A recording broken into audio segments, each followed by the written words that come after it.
Bata, dito tayo sa may palengke. Alas 10 na ng umaga ngayon.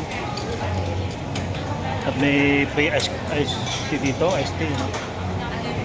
May free ice tea tayo dito. Libre tayo sa palengke. Ay, masyadong mainit ngayon. Masarap siya, masarap yung yung tea nila, masarap.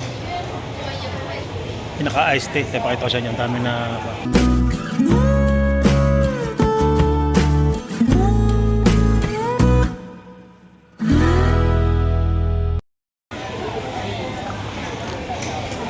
lagi dito pagka nandito ka sa may palengke dito sa may kuhan, dito sa amin sa may lingko, may laging may papre dito na iced tea. Yan, masarap siya. Dami, libre lang siya. Kuha lang kayo kung sino may gusto. Ayun, sarap po. Titingin-tingin tayo din kung anong mabibili natin, mga batang. Wala akong mapiling ko na yun. Yung hinahanap ko sa palengke, wala. Kaya sarap. Masarap siya.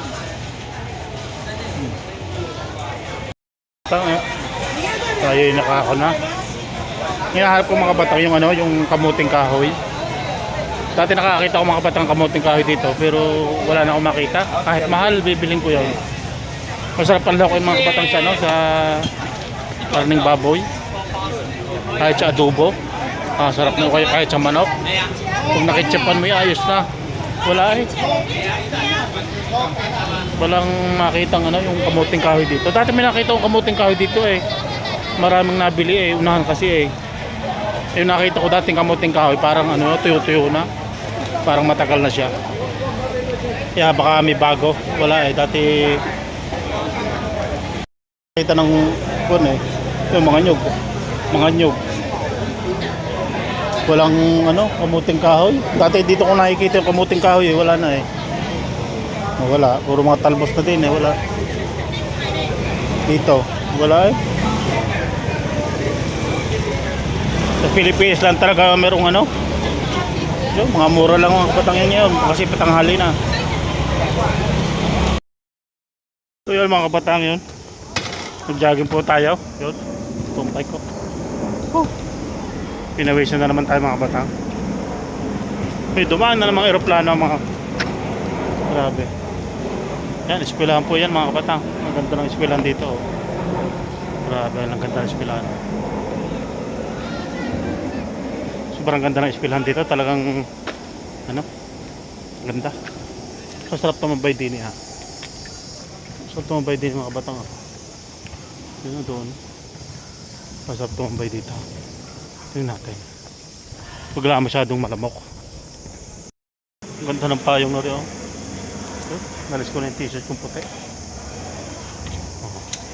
Ganda dito. Masarap tumambay dyan. Tapos inom ka ng kape o juice. Tapos ang daming puno. Mga batang. Ganda dito. Iba talaga sa dito sa Taiwan. Yung ihahambing ko sa Pilipinas sa Taiwan, laking pagkakaiba. Iba talaga. Wala akong masabi sa Taiwan. Talagang siya. Iba pag nakita nyo. Maganda talaga ang Taiwan. Sa mga tourist spot na lang, kaya naman dami dito laging tourist. Naikot ko na lahat sa Tunot, naikot ko na yan. Dahil kami yung kumpanya na namin ay lagi nagtutur. Ganda, talagang sarap. Talagang sulit na sulit ang bakasyon nyo pagka gano'n, pagka nagtuturo ng kumpanya. Bali yung kaunang kong tour noon sa sa isla, sa may Pungho. Sakay kami ng private line mga kabatang. Ganda ng hotel. Tapos sa isla yan, sakay kami ng yate noon. Hindi pa ako noon nagbablog noon picture lang, mga gayon. Talagang ganda naranasan ko. Yung hindi ko naranasan dito sa Pilipinas, talagang yung naranasan ko talagang lahat na lang maganda sa Taiwan. Naranasan ko yung mga pagkain na masasarap lahat. Tikman ko na lahat yan. Talagang pagka nagturo ang aming kumpanya, talagang makikita niyo sa mga vlog ko yung mga tour namin. Yun, panoorin ninyo mga batang. Yung kami namamasyal sa mga tour. Yun. Magandang umaga sa inyo lahat, yun. Panibagang araw tayo, bagong vlog na naman tayo, yun. Ito na, karugtong ng ating vlog nung nakaraan, yun. At maraming tatanong sa akin kung magkano daw nakuha sa tax, yun. At pag-usapan natin yung mga kabatang kung magkano nga ba, yun. At habang tayo nagkukwento kung yung mga tax ba nila ay nakuha na nila lahat, yun. Kain mo tayo ng almusal mga batang. Ang oras po ngayon mga alas 7:30 na ng umaga. Yun. Wala, may sakit na naman yung kanin namin ng palaya, no? Hindi umubra eh. Naman palaya. Nilanggam. Dapat doon dapat inilipat yung taniman.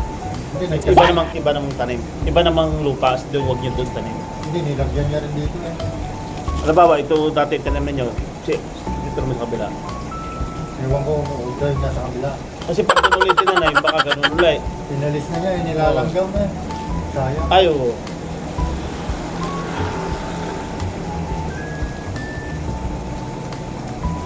Yun mga batang, ano sa tayo?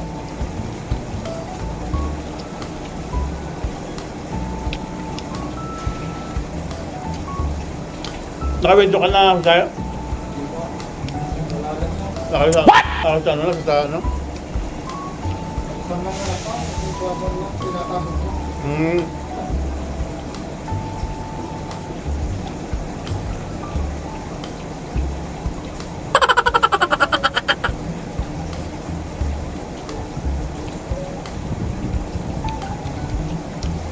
Nakabito ka na? Uy pa, meron pa akong 500 na.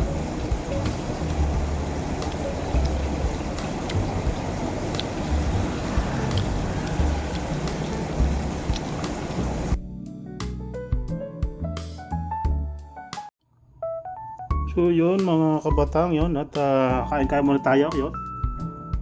Umaga ngayon mga kabatang yan. At almusal muna tayo yun. Musto kayo. Yun. Bali pumasok ng mga kabatang yung yung tax namin yung sa bangko. Kaya maganda yung araw natin ngayon. Maganda ang paglabas natin mamayang alas 5, wala namang overtime. Siyempre matikman man at matimusan yung ating pinaghirapan mga kabata. So ito muna ang almusal, hindi na ako nakaluto ng umagahan, tinamad na, kain na lang mamaya. So namin tanghali sa labas, bili na lang ng pentang. So yun na lang ang gagawin ko mamaya. May pasok pa ngayong umaga, yun mga batang, yun tanghali na at mamaya kakain tayo. Bale mga kapatang, yung may tatanong kung magkano doon ang nakuha nating tax. Yan mga kapatang. Bale isang soran po natin yung nakuha natin tax kasi laging walang OT. Kasi nung nakaraang taon, pagka ikaw ay sobrang marami kang overtime, siyempre malaki din yung tax mo.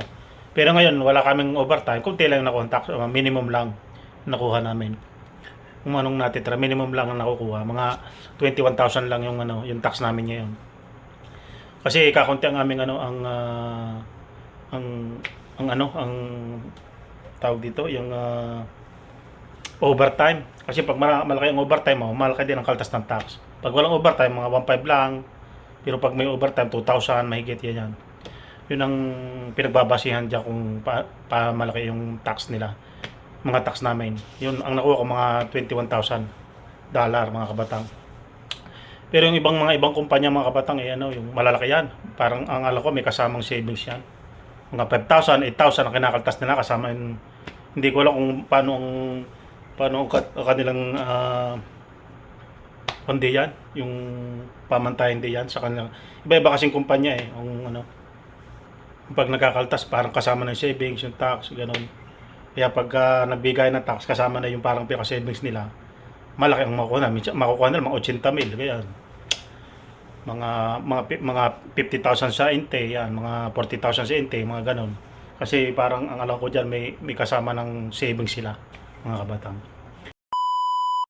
Alam natin ay sardinas mga kabatang. Yan sarap. Tinamad na magluto.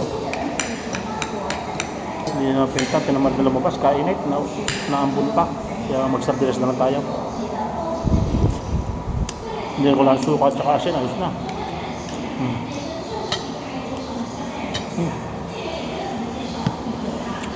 Tap. Hindi ka sardines. Yan lang yan. May na tayo magluto. Yan po kakain, tanghalian to. Palok na mamaya alauna.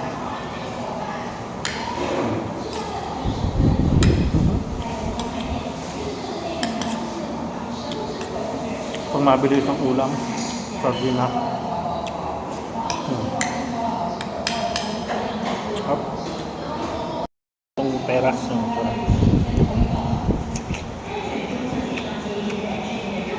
Ito ang mansanas. Kagalo na.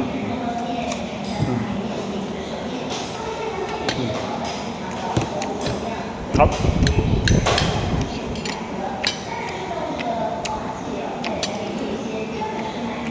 Busog ka na din eh.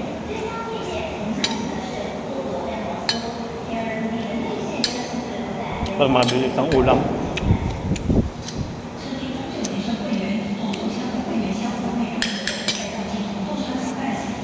So yun mga kabatang, in-update ko lang ang channel natin yun. At maraming salamat sa inyong panonood. So wala sa panonood sa inyo. So yun, sa next vlog po ulit natin. Maraming salamat. God bless po sa lahat.